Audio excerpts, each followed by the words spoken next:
बड़ी खबर यूक्रेन रूस के बीच जारी जंग से जुड़ी हुई खबर है कि रूस के सबसे अहम बेस को अब ज़ेलेंस्की ने टारगेट कर लिया है। यानी अब यूक्रेन और रूस की जंग धीरे धीरे क्राइमिया के इलाके में शिफ्ट हो रही है।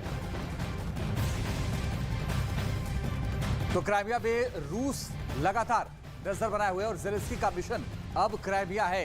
इसको लेकर के भी अब खींचतान मची हुई है। क्राइमिया में रूस के अड्डों पर हमला किया है ज़ेलेंस्की की सेना ने और रूस के नौसेना बेस पर भी हमला किया गया है।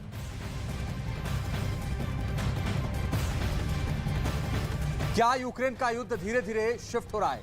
यूक्रेन और रूस की जंग अब धीरे धीरे क्राइमिया के इलाके में शिफ्ट हो रही है, जिस पर 8 सालों से रूस का कब्जा है। ज़ेलेंस्की वो कर रहे हैं जो पुतिन ने कभी सोचा भी नहीं था। जिस क्राइमिया से रूस अपने सैनिकों को रसद पहुंचा रहा है, रूस के उस सबसे अहम बेस को अब ज़ेलेंस्की ने कैसे टारगेट कर लिया है, देखिए इसमें।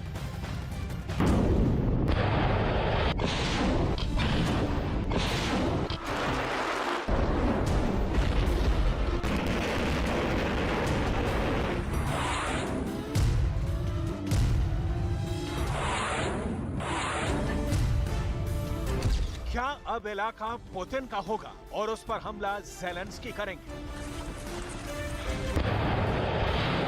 क्या यूक्रेन की जंग अब डॉनबास की बजाय क्राइमिया में शिफ्ट हो रही है, जो 8 सालों से रूस के कब्जे में है और इस वक्त पुतिन का खास इलाका है? क्या अब रूस के सैनिकों को उनके ही इलाके में घेर कर मारेगी ज़ेलेंस्की की आर्मी?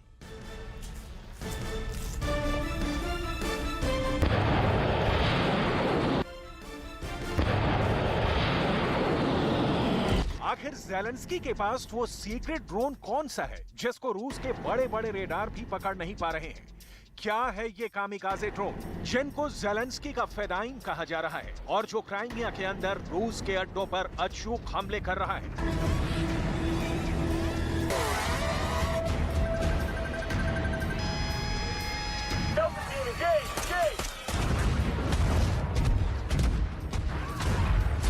ब्रिटेन के रक्षा मंत्रालय ने एक रिपोर्ट जारी की है और उसमें बताया गया है कि आखिर क्या वजह है कि रूस के 1800 टैंक यूक्रेन की रणभूमि में तबाह हो चुके हैं। आखिर रूस के सैनिकों की वो कौन सी कमजोरी है जिसकी वजह से यूक्रेन की रणभूमि रूसी टैंकों का कब्रिस्तान बन गई है?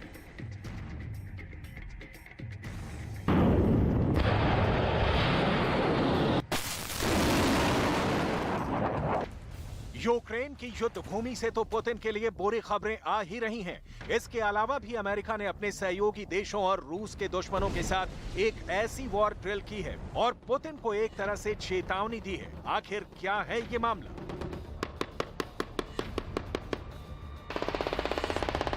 आखिर पुतिन इतनी टेंशन में क्यों है? रूस के अंदर क्यों ये घोषणा करवा दी गई है? रूस में जो मां 10 बच्चे पैदा करेगी उसको पुतिन 13 लाख रुपए का इनाम देंगे। क्या यूक्रेन में रूसी सैनिकों की मौत के बढ़ते आंकड़ों ने पुतिन को बुरी तरह झकझोर दिया है?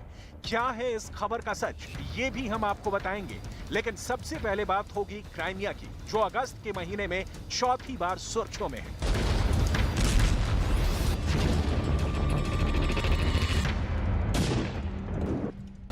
अगस्त के महीने में पहली बार क्राइमिया तब सुर्खियों में रहा जब क्राइमिया में रूस के विमानों को यूक्रेन ने अटैक कर तबाह कर दिया। दूसरी बार क्राइमिया तब सुर्खियों में रहा जब क्राइमिया के अंदर रूस के एक विस्फोटक भंडार गृह में धमाका हो गया। तीसरी बार क्राइमिया तब सुर्खियों में रहा जब पुतिन ने नाराज होकर काला सागर बेड़े के कमांडर को ही बर्खास्त कर दिया। और चौथी बार अब क्राइमिया इसलिए सुर्खियों में है क्योंकि रूस के नौसेना अड्डे पर यूक्रेन ने ड्रोन अटैक कर दिया है। यानी ज़ेलेंस्की बहुत तेजी से अब जंग को डॉनबास से क्राइमिया की तरफ शिफ्ट कर रहे हैं।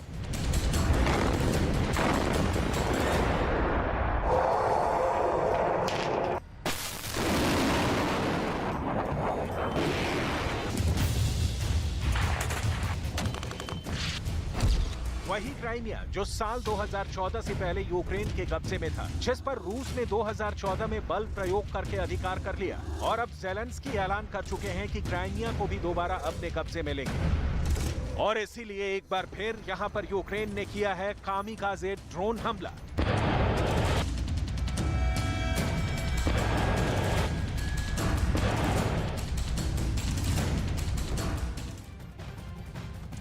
जेलेंस्की भी कह चुके हैं कि वो जल्द ही क्राइमिया को रूस से वापस ले लेंगे और जल्द ही यूक्रेन के लोग क्राइमिया की आजादी का जश्न मनाएंगे। क्या है रणनीति, देखिए इस रिपोर्ट।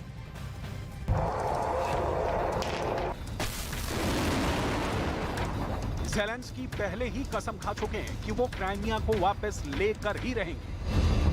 Сьогодні багато уваги до тематики Криму. І це правильно. Бо Крим український. І ми ніколи від нього не відмовимось. Ми не забудемо, що саме з окупації Криму почалась російська війна проти України.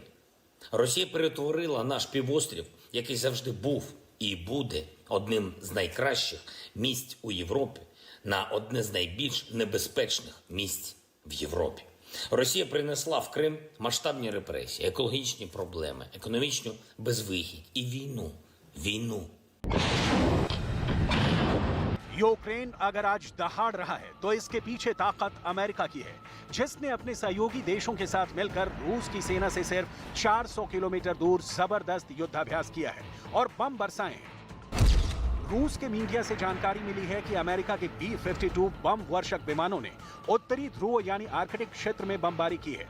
18 अगस्त को अमेरिका के B-52 बम वर्षक विमानों ने युद्धाभ्यास में शामिल होने के लिए नॉर्थ डकोटा में मिनोट एयरफोर्स बेस से उड़ान भरी थी। 18 अगस्त को इस अभ्यास में शामिल होने के लिए 2 स्वीडिश जैस ग्रिपन लड़ाकू विमान और नॉर्वे के 2 F-35 फाइटर एयरक्राफ्ट भी रवाना हुए थे। अमेरिका का B-52 15,166 मीटर की ऊंचाई तक उच्च सबसोनिक गति से उड़ान भर सकता है। ये परमाणु विस्फोट ले जाने में भी सक्षम विमान है।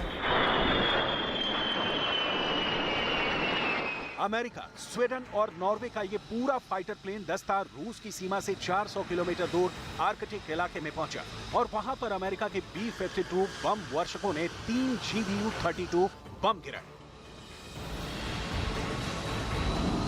स्वीडिश वायुसेना के commander major general Carl Johan Edstrom ने कहा, हमारे देश के जैसे ग्रिपन लड़ाकू विमानों का अमेरिका के कई सबसे शक्तिशाली सैन्य विमानों के साथ उड़ते हुए देखा जाना नेटो की ताकत और एकजुटता को दिखाता है।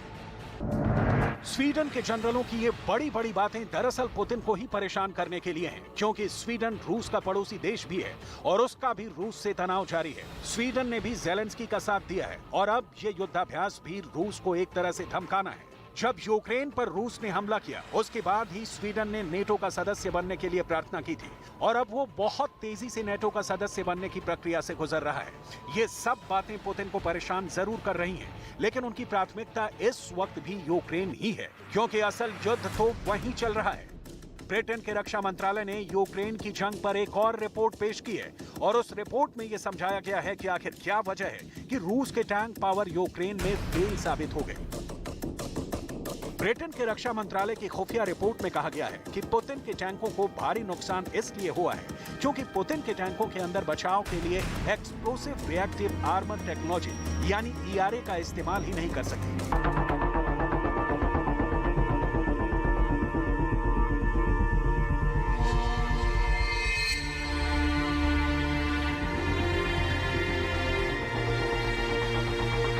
दरअसल ERA एक ऐसी टेक्नोलॉजी है कि जब भी कोई प्रोजेक्टाइल या प्रक्षेपास्त्र टैंक की तरफ आता है तो ये पहले ही एक्टिव हो जाता है, लेकिन रूस के सैनिकों को ना ही इस टेक्नोलॉजी का यूज पता था और ना ही उन्होंने इसका इस्तेमाल किया। चेचन्या के युद्ध के दौरान भी इस वजह से ही रूस को नुकसान उठाना पड़ा था, लेकिन रूस ने इस पर कोई सबक नहीं लिया, जिसका खामियाजा अब उसे यूक्रेन में भी भुगतना पड़ा है।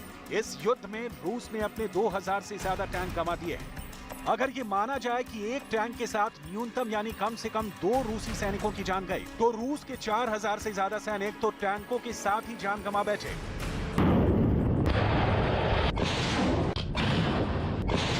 पुतिन अपने वॉर रूम में इन सब बातों को नोट कर रहे हैं। शायद इसीलिए उन्होंने रूस के भविष्य को ध्यान में रखकर एक नई पॉलिसी का ऐलान कर दिया है।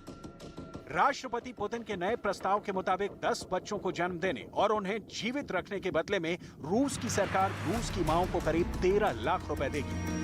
रूस में कोरोना में अनगिनत मौतें हुई हैं और यूक्रेन युद्ध में भी कई दावों के मुताबिक अब तक 60,000 से ज्यादा रूसी सैनिक हताहत हुए हैं। ऐसे में पुतिन जनसंख्या के संतुलन के लिए ज्यादा बच्चों पर जोर दे रहे हैं। सवाल ये है कि क्या पुतिन का ये फैसला रूस की नई जंगों की फॉरवर्ड प्लानिंग का हिस्सा है? है